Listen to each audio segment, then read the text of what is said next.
Berta, the goose, loved sitting cozily in her nest, watching the other animals play.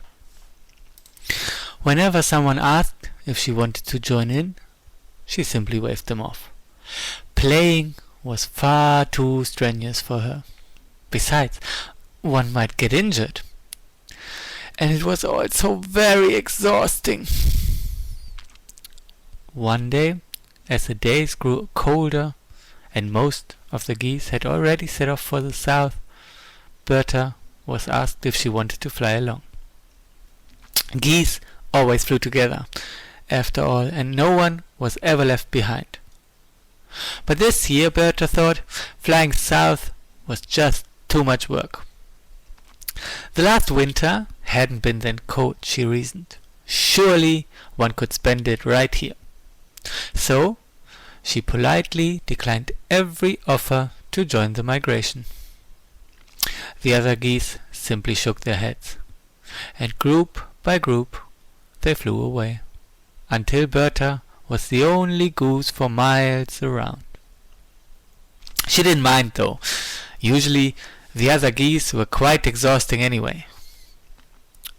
The days passed, and Berta was very pleased with herself. It was still fairly warm, and she had made herself very comfortable in her nest. She watched all the other animals preparing for winter, carrying supplies into their burrows, or eating so much that they could simply sleep through the season. Even the smallest insects were busy with preparations.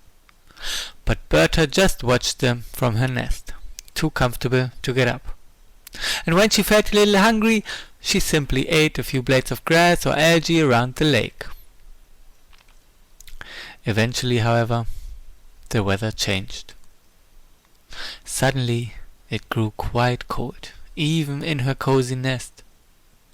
She tried to shield herself from the wind as best she could, and attempted to rebuild her nest in a more sheltered spot, but it was so windy that every little twig she pulled out to move elsewhere immediately blew away. Shivering, she hoped the wind would die down. And indeed, the wind grew weaker, but in its place she now had a different problem.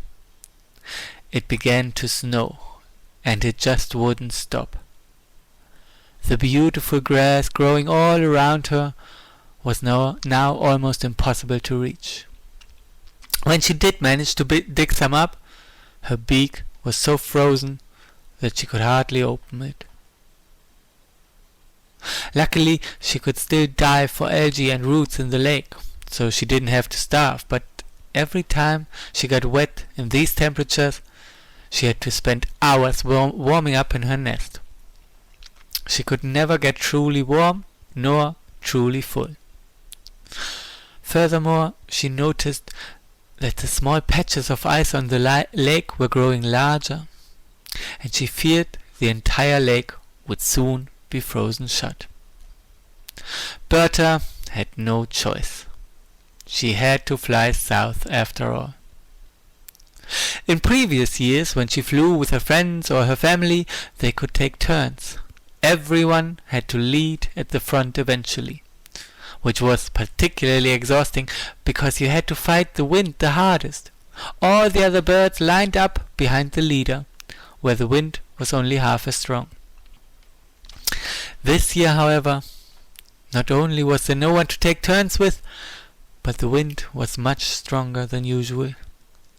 And colder, so much colder. But she had no choice. She had to keep flying. Below her, the world was hidden under a white blanket of snow, and not a single blade of grass was to be seen. Every lake she passed was frozen, offering her nothing to eat. She grew increasingly desperate and hungry, flying on, and while time used to pass quickly during chats and little games with the other geese, this time she seemed to make hardly any progress. Finally, she was so exhausted that she looked for shelter, but everything was still white with snow. At last she discovered a cave where the wind couldn't reach her.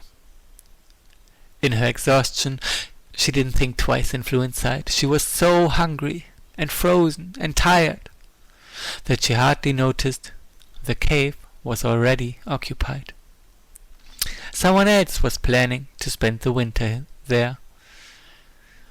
After a short while, she noticed the snoring of a large bear. Since she was too tired to fly any further, she simply lay down next to him and fell asleep. She slept until the next morning, feeling truly warm at last. She wondered if she could just stay here until the winter was over. She even found a few small plants to eat inside the cave. Instead of flying further, she made herself comfortable. The bear radiated so much warmth that she snuggled up close to him. Finally, Berta thought, I am warm again and my hunger is gone. At some point, however, the bear woke up briefly from his winter sleep or hibernation and looked around sluggishly. He gave a long yawn and just wanted to find a better sleeping position before lying back down. But suddenly he paused. All autumn long he had worked hard to hunt and put on weight for the winter, and now, in the middle of it, a goose had flown directly into his cave and curled up right next to him. He had never found a meal so easily, and with great satisfaction he ate Berta. And then he happily lay back down and fell fast asleep.